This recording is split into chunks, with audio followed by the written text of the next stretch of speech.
8 pounds, 2 ounces. Actually, like all parents and even all fathers, I can remember that day just like it was yesterday. Um, I was elated. I was ecstatic. I was beside myself. I cried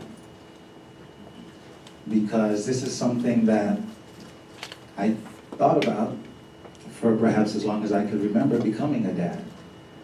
And you know how we do when we think about something and hope for something, or just even wonder that when it's happening in front of you, you almost don't know what to do.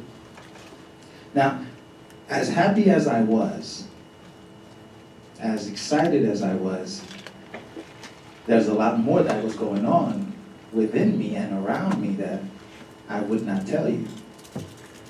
I won't tell you that I'm scared. I won't tell you that I'm stressing out.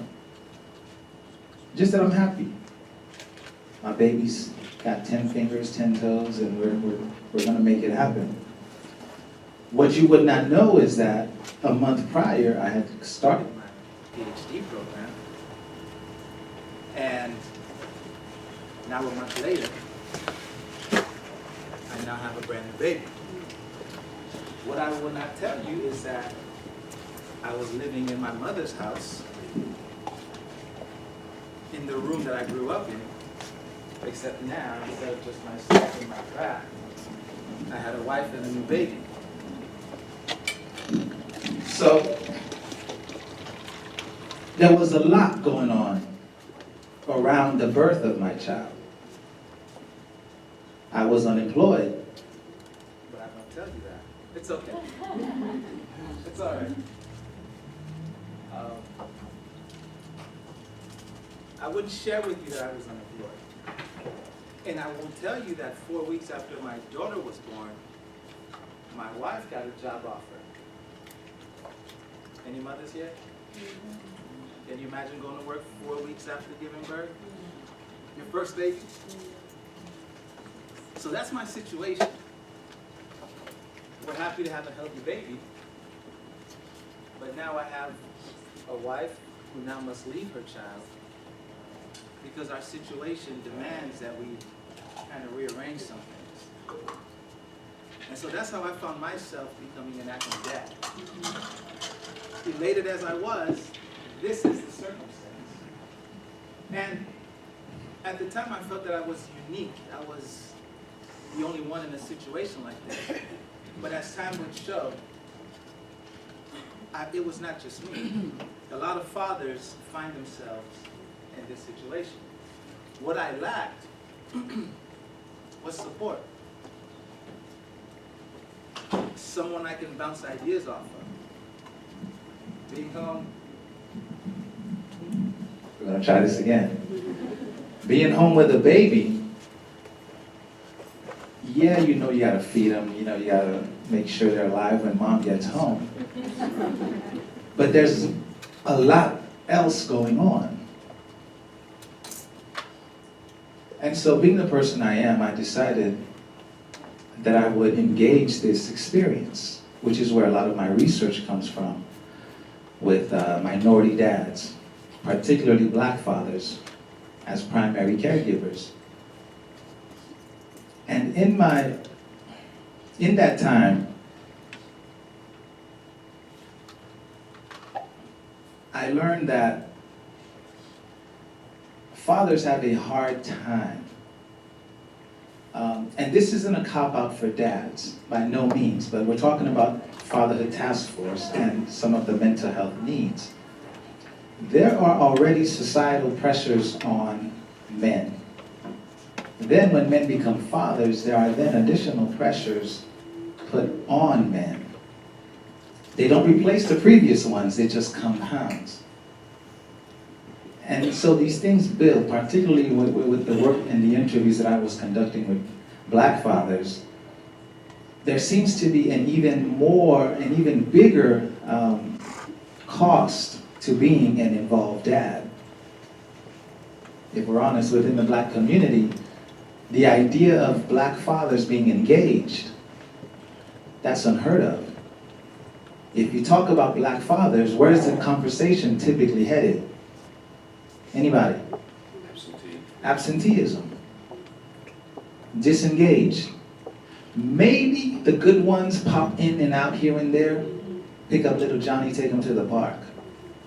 But the dads who are primary caregivers, meaning mom is at work, or mom's in the military, or perhaps mom's a physician who works 3 days at the hospital. We don't hear about those dads. And guess what? Those dads will not reach out. Because I didn't. And I know better. Here I am, the clinician, right? And yet I did not reach out. So the stress begins to build. The pressures begin to mount. A wife comes home from work and she's like, "What'd you do all day?" It's funny, wives don't like it anymore than the husbands do, you know, but we do this to each other. So you can imagine what that did to us. And thank God we're still married today, 11 years strong. But there were pressures there, and there was stress. And being a clinician, I can tell you when I'm depressed. I can tell you when I feel it creeping up. And when I talk to dads, particularly black fathers, they will tell me the same thing. But they didn't feel like they could reach out to anybody. They didn't know where to reach out. Now, I'm fortunate because in my research, that's just what I do. I search for stuff. There's actually a national at-home dad network. And I was lucky to find those guys. And every year I attend their convention. As a matter of fact, this year it's in Orlando. So if anybody wants more information, let me know. I'll also be speaking there. But there's resources, but we do not reach out. And so when dad is stressed, arguing with mom, perhaps not sleeping, maybe not eating, how does that impact his kid? How does that impact his marriage? The relationships, married or not, with the mother of his child. You can imagine it's not good.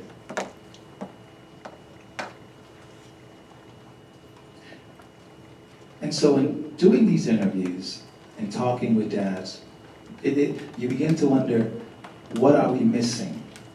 What are we not doing? And a lot of it is happening here. Thank you guys for being here. A lot of it is happening. But particularly with black fathers and even with families, if you work with families, you've noticed that the family makeup has changed. We're no longer talking about mom and dad and 2 kids. Sometimes we're talking about maybe just dad. Sometimes we're talking about maybe 2 dads, or 2 moms, or mom, grandma, auntie, raising 3 or 4 kids. That's the family that we're talking about. But service providers, myself included, we're way behind. We're still way back when mom and dad and the kids. We're thinking if a family is not mom, dad, kids, that family is not complete. And we have to change that. Particularly if we're talking about men, fathers, we already know they don't want to go to no counseling. We already know that.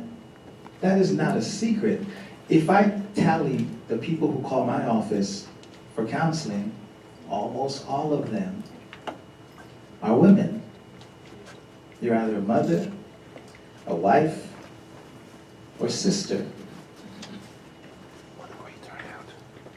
Maybe the wife gets the husband to come in. Maybe the sister can convince her brother to come in. But men don't reach out, typically. Not to overgeneralize, typically when it comes to mental health, we just don't. I was fortunate. I was within a community of people who reached out to me, or I could tap into.